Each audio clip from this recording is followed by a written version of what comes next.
தமிழ்நாடு சட்டமன்ற தேர்தல் நல்லபடியாக நடந்து முடிஞ்சுது. இதுவரைக்கும் இல்லாத அளவுக்கு வரலாற்றில் அதிகப்படியான வாக்குப்பதிவு நடந்துச்சு. இப்படியெல்லாம் எல்லாருமே பெருமையாக பேசிகிட்டு இருக்காங்க. நல்ல விஷயங்கள் எல்லாத்தையுமே எல்லாருமே பேசுகிறாங்க. ஆனால் ஒரு பக்கம் திமுக அதிமுக இவங்க ரெண்டு பேரும் சேர்ந்து தேர்தல் அப்படின்ற பெயரில் எவ்வளோ பெரிய அவலமான காரியங்கள்லாம் பண்ணாங்க அப்படின்றத இங்கே நிறைய பேர் எடுத்து பேசுறதுக்கு மறுக்கிறாங்க. காரணம் என்னன்னா, ஒருத்தர் திமுகவின் சொம்பாக இல்லை அதிமுகவின் சொம்பாக தான் இருக்காங்க. தேர்தலுக்கு முன்னாடியே பொதுமக்கள் எல்லாத்தையும் விலைக்கு வாங்கணும்னு சொல்லி ஓட்டுக்கு காசு கொடுத்துட்டு இருந்தாங்க. எஸ்ஐஆர் மூலமாக பலவிதமான போலியான வாக்குகள் எல்லாம் நாங்கள் நீக்கிட்டோம் அப்படின்னு சொன்னாங்க. ஆனாலும் பல இடங்களில் கள்ள ஓட்டு போட்டதை நம்மளால் வீடியோ மூலமாக பார்க்க முடிஞ்சுது. கிட்டத்தட்ட 1 கோடி வாக்குகள் பதிவாகாமல் இருந்தது. மாலை நேரத்தில் ஓட்டு போட முடியாதவங்களாம் 8 மணி வரைக்கும் சென்னையில் ஓட்டு போடலாம் அப்படின்னு நேரகத்தை அதிகரிச்சிருந்தாங்க. அந்த நேரங்களில் பல பேர் காவல்துறையை வச்சும் கட்சிக்காரங்களை வச்சும் உள்ளுக்குள்ள கள்ள ஓட்டு போட்டாங்க அப்படின்னு சொல்லப்படுது. இதுக்கு நீங்கள் பேசாமல் தேர்தல் நடத்தாமல் ஏலத்துக்கு விட்டுட்டு போயிடலாம். உண்மையிலே இந்த மாதிரி ஒரு கேவலமான மோசமான தேர்தல் நடத்துறதுக்கு தேர்தல் ஆணையம் தேர்தல் நடத்தாமே இருக்கலாம். பேசாமல் உங்களுக்கு யாரை பிடிக்குமோ அவங்களுக்கு இந்த ஆட்சியும் அதிகாரத்தையும் கையில் ஒப்படைச்சிட்டு போயிடலாம். ஒரு அடிப்படையில் ஒரு மனிதன் என்பவன் அவனால் முடிஞ்ச ஒரு விஷயம், ஒரு சமூகத்தில் ஒரு பொறுப்போடு பண்ணக்கூடிய காரியமே இந்த ஓட்டு போடுறதான். அதுலேயும் கிட்டத்தட்ட 10% மக்கள் ஓட்டு போடல, 5% மக்களை வரவிடாமல் தடுத்துட்டாங்க. ஆனால் அதையும் தாண்டி போடக்கூடிய ஓட்டுக்களை கள்ள ஓட்டை மாற்றி அப்படி நீங்கள் மக்களுக்கு சேவை செய்யணும் அப்படின்ற பொழப்பு தேவையா அப்படின்னு அடிப்படை சாமானிய பொதுமக்கள் எல்லாருமே மிகப்பெரிய கேள்வி எழுப்புறாங்க. நம்ம எல்லாத்துக்குமே தெரியும், இந்த திமுக அதிமுக ரெண்டு கட்சியுமே இந்த தேர்தலில் எவ்வளோ பெரிய ஜெகஜால கில்லாடிகள் அப்படின்றத யாருமே மறுக்க முடியாது. எப்படி திருட்டுத்தனமாக ஓட்டு போடலாம், எப்படி திருட்டுத்தனமாக வாக்குகளை வாங்கலாம், மக்களை எப்படி மூல செலவு செய்யலாம் இப்படின்றதுக்கு ஏகப்பட்ட வரலாற்று சான்று இருக்குது. நீங்கள் ஒரு உதாரணத்துக்கு சொல்லணும்னா, வந்த உடனே எல்லாருக்கும் பஸ்ஸு ஃப்ரீ, வந்த உடனே மாதம் பெண்களுக்கு 1000 ரூபா இப்படிலாம் சொன்னாங்க. ஆனால் வந்த உடனே குறிப்பிட்ட பஸ்ஸில் தான் போகணும் அப்படின்னு ஒரு செக் பாயிண்ட் வச்சாங்க. 28 மாதம் கழிச்சு தான் பெண்களுக்கு மாதம் 1000னு சொல்லி ஒரு 2-3 மாதம் கொடுத்தாங்க. அதுவும் காரணம் என்னன்னா, எம்பி தேர்தல் வந்தது, மக்களை நம்ம எதிர்கொள்ள முடியாது அப்படின்ற காரணத்துக்காக திமுக கொடுத்தாங்க. அதே நேரத்தில் அதிமுக என்ன பண்ணாங்க, எல்லாருக்குமே இப்போ நாங்கள் 2000 ரூபா கொடுக்க போகிறோம் மகளிருக்கு. அதுக்கடுத்து இப்படி ஒவ்வொரு திட்டமாக மாற்றி திமுக அதிமுகவும் போட்டி போட்டு அறிவிப்பாங்க. ஆனால் அது எல்லாத்தையும் செயல்படுத்துவாங்கன்னு கேட்டால் மிகப்பெரிய கேள்விக்குறி. எல்லா இடத்துலையும் செயல்படுத்துறதை விட்டுட்டு வெறும் அறிவிப்புகளாக தான் பல திட்டங்கள் இருக்குது. திமுக அதிமுகவை குறை சொல்லும், அதிமுக திமுகவை குறை சொல்லும். அவங்க ரெண்டு பேரும் சொல்கிறது உண்மைதான். இவங்க ரெண்டு பேருமே மக்களுக்கு நல்லது செய்ய வரல. அவங்கவுங்க வாழ்க்கையை நல்லபடியாக உயர்த்தணும், 4 தலைமுறைக்கு சொத்து சேர்க்கணும். இது மட்டும்தான் அவங்களோட எண்ணமாக இருந்திருக்கு. இப்போ தேர்தல் வருவதற்கு முன்பாக எந்த யூடியூபை திறந்தாலும் கொடூரத்தின் உச்சம் ஒன்று ஸ்டாலின் விளம்பரம் இல்லை எடப்பாடி விளம்பரம். இவங்க ரெண்டு பேரும் நான் தான் புனிதன் போட்டி போட்டு சொல்லிட்டு இருக்காங்க. ஒரு நல்ல மனுஷன் நல்ல ஆட்சி செஞ்சிருக்கான், அவன் மக்களுக்கு நல்லது செஞ்சிருக்கானா மக்களுக்கு ஞாபகம் வரணும். ஆமாம், இபிஎஸ் இந்த நல்லது செஞ்சிருக்காரு, ஸ்டாலின் இது நல்லது செஞ்சிருக்காருன்னு.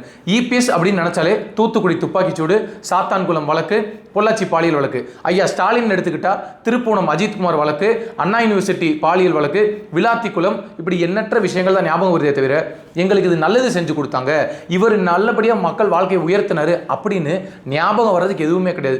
இதனால தான் நடுவில் விஜய் வர்றார் இல்லையா, விஜய் வந்துட்டா நம்ம ரெண்டு பேருக்கும் வியாபாரம் படுத்துருன்னு சொல்லி ரெண்டு பேரும் போட்டி போட்டு மிகப்பெரிய விளம்பரம்லாம் நடத்தினாங்க. கிட்டத்தட்ட காமராஜர் ரேஞ்சுக்கு பில்டப் பண்ணுறாங்க இவங்க ரெண்டு பேருமே. எங்களுடைய ஆட்சியில் தான் மக்கள் எல்லாருமே மகிழ்ச்சியாக இருக்காங்க, எங்களுடைய ஆட்சியில் தான் மக்கள் எல்லாருமே சிறந்த வாழ்க்கை வாழ்கிறாங்க அப்படின்னு. அது எல்லாமே அப்பட்டமான பொய் அப்படின்றது பொதுமக்கள் எல்லாத்துக்கும் தெரியும். இப்போ விஜய்னு ஒருத்தர் வந்துட்டாரு, மிகப்பெரிய ஃபோர்ஸாக இருக்காரு, சினிமா துறையிலேருந்து வர்றாரு.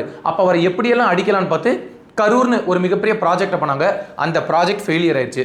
அதுக்கப்புறம் விஜயோட தனிப்பட்ட விமர்சனங்கள் பண்ணலாம், தனிப்பட்ட வாழ்க்கை குறித்து பேசலாம் அப்படின்னு எக்ஸ்ட்ரீமுக்கு போனாங்க. அதுவும் ஃபெயிலியர் ஆயிடுச்சு. என்னடா இது, இந்த விஜய் என்ன சொன்னாலும் மக்கள் ஏற்றுக்கிறாங்க, அவர் பின்னாடி போய் நிற்கிறாங்க, போகிற இடமெல்லாம் கூட்டமாக வருது. இந்த திமுக அதிமுக ஒரு கூட்டத்தை கூட்டணும்னா ஒரு ஆளுக்கு 200 ரூபான்னு சொல்லி 2 மணி நேரம் கூட்டிகிட்டு வராங்க. அந்த ஏஜென்ட் அதில் 50 ரூபா ஏதோ எடுத்துப்பாரு.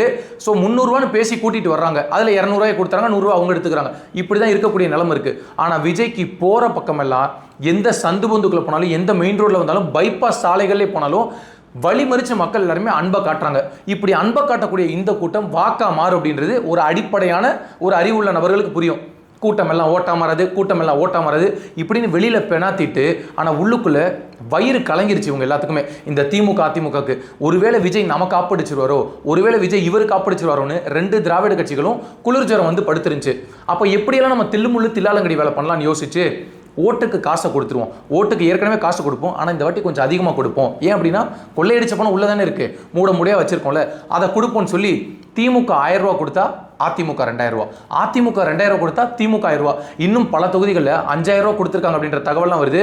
கொஞ்சம் கூட கூச்சம் மானம் எதுவுமே இல்லாமல் டிவியில் டிபேட்டில் உட்காந்துட்டு ஓட்டுக்கு நாங்கள் காசே கொடுக்க மாட்டோம்னு திராவிட கட்சிகளை ரெப்ரசென்ட் பண்ணக்கூடிய நபர்கள் சொல்கிறாங்க. அது எல்லாமே மக்களுக்கு தெரியும். சரி, காசு கொடுக்கறதோட நிறுத்துறாங்களான்னு பார்த்தா பரிசு பொருட்கள், அண்டா குண்டா சின்ன டிஃபன் பாக்ஸு இதெல்லாம் கொடுத்து எவ்வளவு கேவலமான செயல் பாருங்க. மக்களுடைய அடிப்படை வறுமை நிலையை எப்படி பயன்படுத்துறாங்கன்னு பாருங்க. ஒரு டிஃபன் பாக்ஸை கொடுத்து நீ ஓட்டு போட்டு எனக்கு கொடுக்கணும் அப்படின்னு சொல்றாங்க. அதுவும் இல்லாமல் மதுரையில் ஒரு மிகப்பெரிய ஆளும் திறமை கொண்ட மிகப்பெரிய அடுத்த முதலமைச்சர் ரேஞ்சுக்கு ஒருத்தர் நினைச்சிட்டு கனவுல இருக்காரு. அவர் தான் ஆர்பி உதயகுமார்னு ஒருத்தர். அவர் என்ன சொல்றாரு, வெளிப்படையாக மைக்கில் சொல்றாரு, என்னை ஜெயிச்சு இந்த தொகுதியில் மீண்டும் எம்எல்ஏ வாக்குங்க, நான் அமைச்சர் ஆனதுக்கு அப்புறம் உங்க எல்லாருக்கும் பரிசு பொருட்கள் வீடு தேடி வரும். நீங்க எதுக்கு பரிசு பொருட்கள் கொடுக்கணும்? அப்ப இதுவும் ஒரு வகையான லஞ்சம் தானே. ஓட்டுக்கு காசு கொடுக்கிறது, பொருட்கள் கொடுக்கிறது, இது எல்லாமே நேரடியாக லஞ்சம் கொடுக்கிறது. இதுல என்ன நமக்கு ரொம்ப ரொம்ப ஆச்சரியமா இருக்குன்னா, திமுக இவ்வளோ அட்ராசிட்டிஸ் பண்ணுது, அதிமுக பண்ணுது, இது எல்லாத்தையும் தேர்தல் ஆணையம் பெட்ஷீட்டை போட்டு படுத்துக்கிட்டு குப்பரை படுத்து தூங்கிட்டு இருக்கு. ஒரு இடத்துல கூட தேர்தல் ஆணையம், எல்லாரும் சொல்லுவாங்க இது பாஜகவின் பி டீமா இருக்கு, தேர்தல் ஆணையம் பாஜகவின் கைப்பாவையா இருக்கு. ஒரு மண்ணாங்கட்டியும் கிடையாது. எந்த இடத்துலையும் முழுக்க முழுக்க வேடிக்கை தான். இவங்க அதிகப்படியாக பணம் பிடிச்சது யார்கிட்ட தெரியுமா? விவசாயி கிட்ட, வியாபாரி கிட்ட, மளிகை கடை வச்சிருக்கக்கூடிய நபர்கள் கிட்ட, மருத்துவமனைக்கு அம்மாவை கொண்டு போய் அட்மிட் பண்ணியிருக்கேன் பணத்தை போய் கட்டணும் அப்படின்ற நபர்கள் கிட்ட தான் பணத்தை பறிச்சு வச்சுக்கிட்டு அவங்கள்ட்ட அதிகாரத்தை மிரட்டுறது. ஆனால் எந்த அமைச்சர்களோ முன்னாள் அமைச்சர்களோ சட்டமன்ற உறுப்பினர்களோ அவங்க காரில் கோடி கோடியாக பணம் போனாலும் வேடிக்கை பார்க்கறது இல்லை டீல் பேசுறது, இதை தான் முழுக்க முழுக்க பண்ணியிருக்கு. எவ்வளவு கேடுகட்ட அரசாங்கமாக இருந்திருந்தா இந்த முறை பஸ் வசதி ஏற்படுத்தலைங்க. அதனாலேயே 2-3% வாக்குகள் பதியாமல் போயிருக்குன்னு சொல்றாங்க. அந்த மக்களுக்கெல்லாம் நீங்க என்ன மீண்டும் ஒரு முறை வாக்குப்பதிவு செஞ்சு கொடுப்பீங்களா? தேர்தல் ஆணையம் எதுக்கு இருக்கு? அதிமுக திமுகவை குறை சொல்லுது, திமுக அதிமுகவை குறை சொல்லுது. இப்போதான் கோட் ஆஃப் கான்டாக்ட் வந்துருச்சுல, இப்போ அதிகாரம் யார்கிட்ட இருக்கு? நீங்க நினைச்சிருந்தா பண்ணியிருக்க முடியாதா? சரி, இத்தனை பேர் வாக்கு செலுத்தாம இருக்காங்க, நீங்க மீண்டும் ஒரு முறை யாரெல்லாம் வாக்கு செலுத்தலோ யாரெல்லாம் வாக்கு செலுத்தணும்னு நினைக்கிறீங்களோ நீங்க வாங்க, நான் கால அவகாசம் கொடுக்குறோம் அப்படின்னு சொல்லியிருந்தா ஒரு நேர்மையான ஆட்சி நடக்குதுன்னு நம்ம சொல்லியிருக்கலாம். தேர்தல் ஆணையம் அல்ல, அது திமுக ஆணையமா மாறிடுச்சு அப்படின்ற சந்தேகம் எழுது. உங்களுக்கு தெரியாதா திமுக எவ்வளவு காசு கொடுத்துச்சு, அதிமுக காசு கொடுத்துச்சுன்னு? அதை தடுத்து நிறுத்ததை தவிர வேற என்ன வேலை? ஒருவேளை நீங்க தடுத்து நிறுத்தியிருந்தாலும், காசு கொடுக்குறவங்களை பிடிச்சிருந்தாலும் அவங்க மேல ஏன் கேஸ் போடல? அந்த வேட்பாளரை ஏன் தகுதி நீக்கம் பண்ணல? எப்ப பார்த்தாலும் ஒரு போஸ்டர் ஒட்டிட்டு சிக்னல்ல நடுவில் வந்து பதாகைகளை வச்சு பிடிச்சிக்கிறீங்க, ஃபிளக்ஸ் போர்டை வச்சுக்கிட்டு. ஓட்டுக்கு காசு வாங்குறதும் குற்றம், காசு கொடுப்பதும் குற்றம். கொடுத்தவனையும் பிடிக்கல, வாங்குறவனையும் பிடிக்கல. கொடுத்தவன் திருடின காசை இருந்து கொடுக்குறான், மக்கள் வாங்கிக்கிறாங்க. ஆனா கொடுத்தவரை ஏன் தகுதி நீக்கம் பண்ணல? அந்த நபருமே இப்ப தேர்தல் இருக்கார்ல, பல பேர் காதுல பேசுறதை கேட்க முடியுதுங்க நம்ம காதால. அவ்வளவு செலவு பண்ணியிருக்காரு அந்த அமைச்சர், இந்த சட்டமன்ற உறுப்பினர் இத்தனை கோடி செலவு பண்ணியிருக்காரு, இவ்வளவு காசு கொடுத்திருக்காரு அப்படின்னு கொஞ்சம் கூட கூச்சமே இல்லாம இந்த மக்களை மனமாற்றி வச்சுட்டீங்க. ஏன் மக்களுக்கு வந்து உங்க காசு கொடுக்குறாங்க ஓட்டுக்குன்னா, அது நம்ம காசு தான், நம்ம கிட்ட இருந்து திருடி ஆட்டையை போட்ட காசு தான், அதை வாங்கிக்கலாம். ஆனால் இன்னொரு பக்கம் நீங்கள் யோசிச்சு பாருங்க, காசை வாங்கிட்டு எத்தனை பேர் இந்த கட்சிக்கு நம்ம காசு வாங்கிட்டோம் மனசு உறுத்துது ஓட்டு போட்டலான்னு போடுவாங்க. அந்த மக்கள்கிட்ட இவங்க எப்படி பயன்படுத்துறாங்கன்னா, ஓட்டுக்கு நீ காசு வாங்கிட்டேன்னா அடுத்து நீ என்ன கேள்வி கேட்க முடியாது. ஏன் ரோடு சரியா இல்லை, ஏன் தண்ணி வரல, ஏன் மின்சார பிரச்சனை இருக்கு, ஏன் விலைவாசி உயர்வா இருக்கு, நீ ஏன் இந்த தவறு பண்ண, எதுவுமே கேட்க முடியாது. முழுக்க முழுக்க நம்ம அவங்களுக்கு அடிமையாக மாறணும். இந்த அஜெண்டா தான் அவங்க மைண்டு ஃபுல்லாக இருக்கு. நம்மளை அடிமையாக மாற்றி வச்சுக்கணும் அப்படின்ற ஒரே ஒரு எண்ணம் மட்டும்தான் இந்த 2 திராவிட கட்சிகளுக்கு இருக்கு. சரி, இவ்வளவு ஓட்டுக்கு காசு கொடுத்தீங்க, எல்லா கருமமும் பண்ணீங்க. அதையும் தாண்டி மக்கள் எல்லாருமே கூட்டமாக வந்து வாக்கு செலுத்தினாங்க. முதல் வாக்காளர்கள், இளைஞர்கள், பெண்கள், இவங்க எல்லாரும் யாருக்கு வாக்கு செலுத்தினாங்கன்றது காலையிலே தெரிஞ்சிருச்சு. ஏன்னா இதுவரைக்கும் இல்லாத அளவுக்கு காலை 6 மணி முதல் வாக்குச்சாவடி வாசல கூட்டமாக மக்கள் நின்றுட்டு இருந்தாங்க. இதுல குறிப்பாக பெண்கள் அதிக அளவில் வாக்கு செலுத்தினாங்க.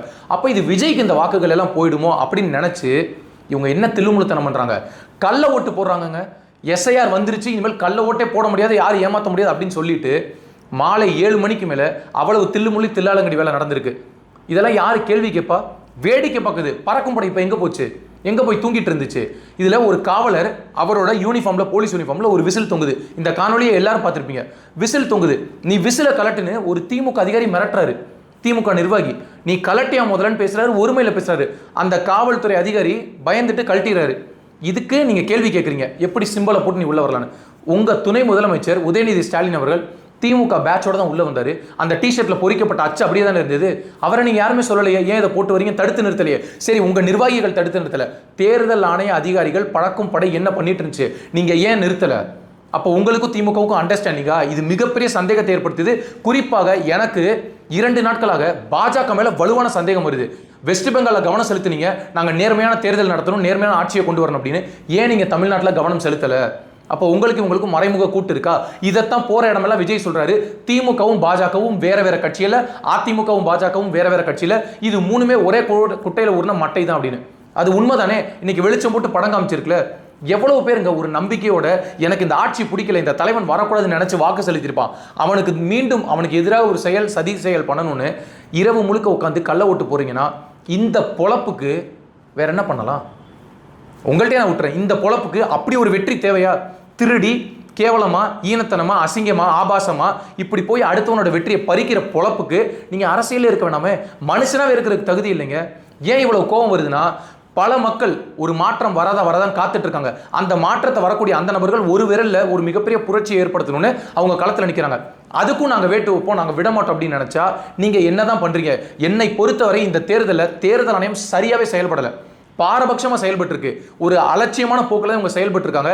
இது மீண்டும் மீண்டும் சரியான நபர்களையும் அரசியலுக்கு வருவதிலிருந்து அப்புறப்படுத்துற வேலையை தான் பண்ணும். இப்போ விஜய் இதுக்கு தான் வேட்டு வைக்கணும்னு சொல்லி என்ன பண்ணாரு? தொடர்ந்து கடிதம் எழுதினார். இந்த மாதிரி பல பேருந்து நிலையங்களில் பல மக்கள் காத்துட்டு இருக்காங்க, அவங்களுக்காக நேரத்தை வந்து நீங்க இன்க்ரீஸ் பண்ணுங்க. அவர் சொன்னது வெளியூர்ல பல மக்கள் காத்துட்டு இருக்காங்கன்னு. நீங்க ஏன் சென்னையில் மட்டும் நேரத்தை அதிகரிச்சீங்க? வேற மற்ற ஊர்ல மக்கள்லாம் இருந்திருக்க மாட்டாங்களா? எத்தனை பேர் சென்னை வர முடியாம இருந்தாங்க? எத்தனை பேர் சென்னையிலிருந்து சொந்த ஊர் போக முடியாம இருந்தாங்க? இதுக்கெல்லாம் பதில் என்ன சொல்லுவீங்க? இந்த முறை வாக்கு செலுத்த முடியாத நபர்கள் எத்தனை பேர் இருந்திருப்பாங்க? நான் ஒரு வீடியோ போடுறேன், அதில் நான் சொல்கிறேன் 15% மக்கள் வாக்கு செலுத்துகிற உங்களுக்கு என்ன வேலை? நான் மக்களை குறை சொல்கிறேன். கீழே வந்து பல பேர் கமெண்ட்ஸில் எழுதுறாங்க, அண்ணன் என்னால் பஸ்ஸுக்கு வர முடியல, தம்பி நான் வரணும்னு நினச்சேன், ஆசைப்பட்டேன், முடியல, பேருந்து எதுவும் கிடைக்கல, சாமானிய மக்களுக்கு கூட இந்த அடிப்படை வசதியை கூட செஞ்சு கொடுக்க முடியல அப்படின்னா எதுக்குங்க நீங்கள்லாம் தேர்தலில் நிற்கிறீங்க? எதுக்கு நீங்கள்லாம் தேர்தல் ஆணையம்னு ஒருத்தவங்க இருக்கீங்க? எதுக்கு பல பேர் அரசியல் இருக்கீங்க? மக்களுக்கு ஒரு பிரச்சனை அப்படின்னா நாங்கள் பொங்கி எழுந்துரும் அப்படின்னு பிட்டு போடுறீங்கல்ல, சீனை போடுறீங்கல்ல, எல்லாருமா சேர்ந்து மக்கள் நலன் தான் எங்கள் நலன், மக்கள் நலன் தான் எங்கள் நலன், மக்கள் நலன்னு சொல்லி உங்களுடைய நலனை பார்த்துக்கிறது தான் உங்களுடைய நலன். அப்படிதான் இன்னைக்கு இருக்கக்கூடிய அரசியல் இருக்கு. இப்படிப்பட்ட கேவலமான அரசியலுக்கு வேட்டு வைக்கிறதுக்கு தான் தாவேகா தலைவர் விஜய் இன்னைக்கு அரசியலுக்கே வந்திருக்காரு. நீங்க பண்ண தில்லுமுழுத்தனம் எதுவுமே மக்களுக்கு தெரியாதுன்னு நினைச்சிட்டீங்களா? எல்லா விஷயமே மக்களுக்கு தெரியுது, மக்களுக்கு புரியுது. ஆனா எல்லா டைமும் உங்க வேடிக்கை பார்ப்பாங்க அப்படின்னு நினைக்காதீங்க. பலமுறை நான் சொல்லியிருக்கேன், ஜல்லிக்கட்டு புரட்சின்னு ஒன்று நடந்துச்சு. அது நடந்தப்ப வெறும் 4 பேர் தான் அங்கே போய் உட்காந்தாங்க. அதுக்கப்புறம் அது பல லட்சமாக மாறிச்சு. வெகுண்டெழுந்தாங்க ஒட்டுமொத்த தமிழ்நாடு மக்களுமே. அது போல உலகத்தில் இருக்கக்கூடிய ஒட்டுமொத்த தமிழர்களும் இந்த தேர்தலுக்கு காசு கொடுக்குற முறை, தேர்தலை பாரபட்சமாக நடத்துறது, கள்ள ஓட்டு போடுறது, இது எல்லாத்துக்கும் எதிர்த்து நாங்கள் யாருமே வாக்கு செலுத்த வரமாட்டோம், வாக்களிக்க வரமாட்டோம், தேர்தல் நேர்மையாக நடக்கல அப்படின்னு நினச்சா நீங்கள் என்ன பண்ணுவீங்க? எங்கே போய் குப்புறப்படுத்தி தூங்குவீங்க? உங்களுடைய அரசியல் வாழ்க்கையை நாங்கள் அஸ்தமனமாக்கணும்னு நினச்சோம் அப்படின்னா, ஒட்டுமொத்த தமிழ்நாடு மக்களும் சேர்ந்து கை கோர்த்தாங்க அப்படின்னா முடிஞ்சிடும். தயவு செய்து இந்த தேர்தல் ஆணையம் நேர்மையான முறையில் தேர்தலை நடத்துங்க. நீங்க நினைச்சா என்ன வேணாலும் பண்ண முடியல, பாஜக நினைச்சா என்ன வேணாலும் பண்ண முடியல, தேர்தல் ஆணையத்தை வச்சு சுப்ரீம் கோர்ட்டை வச்சு என்ன வேணாலும் பண்ண முடியுது. அதுக்கு பல சான்றுகள் இருக்கு. இதுவரைக்கும் வழக்கில் தீர்ப்பே வரல. திடீர்னு 4 நாள்ல ஒருத்தவங்களுக்கு தீர்ப்பு வந்து அவங்க பெங்களூர் சிறைக்கு போறாங்க. அந்த அளவுக்கு உச்சநீதிமன்றத்துக்கு பவர் இருக்குல்ல. அது போல தாமா முன் வந்து இந்த மாதிரி தேர்தல் நேர்மையான முறையில் நடக்கல, யாரெல்லாம் ஓட்டுக்கு காசு கொடுக்குறாங்களோ அந்த வேட்பாளரை கைது பண்ணுவோம், அந்த வேட்பாளரை தகுதி நீக்கம் செய்வோம், அரசியலே நிற்க முடியாது அப்படின்னு ஒரு நீங்க சட்டம் கொண்டு வந்தீங்க அப்படின்னா, ஒரு தீர்ப்பு கொடுத்தீங்க அப்படின்னா, இது போல விஷயங்கள் நடக்குமா? ரொம்ப கேஷுவலாக உள்ள உட்காந்துட்டு கதவை பூட்டிட்டு கள்ள ஓட்டு போடுறாங்களே, இனிமேல் ஓட்டு போடவே வர வேணாம் அப்படின்னு மக்கள் எல்லாருமே வெறுத்து ஒதுங்கி போறாங்க. இனிமேலும் இந்த நிலை தொடரக்கூடாது. இது தொடருமே ஆனால் மக்கள் எல்லாரும் மிகப்பெரிய புரட்சியை கொண்டு இந்த அரசியல்வாதிகள், போலியான தேர்தல் அதிகாரிகள் இவங்க எல்லாத்தையும் இந்த நாட்டில இருந்து துரத்துவாங்க. ரொம்ப நிதானமா, பக்குவமா, தெளிவா ஒரு கருத்தை மீண்டும் பதிவு பண்றேன். இந்த மாதிரி அடுத்தவங்களோட உழைப்பை திருடி, அடுத்தவங்களோட வெற்றியை திருடி, அது என்னுடைய வெற்றி, மக்கள் எனக்கு கொடுத்த வெற்றி, அதனால நாங்கள் கள்ள ஓட்டு போடுவோம் அப்படின்னு நினைக்கிற பொழப்புக்கு நீங்க எல்லாருமே வீட்டில் அமைதியா இருந்து அரசியலிருந்து ஒதுங்குற அப்படின்னு அறிவிப்பு விட்டுறலாம்.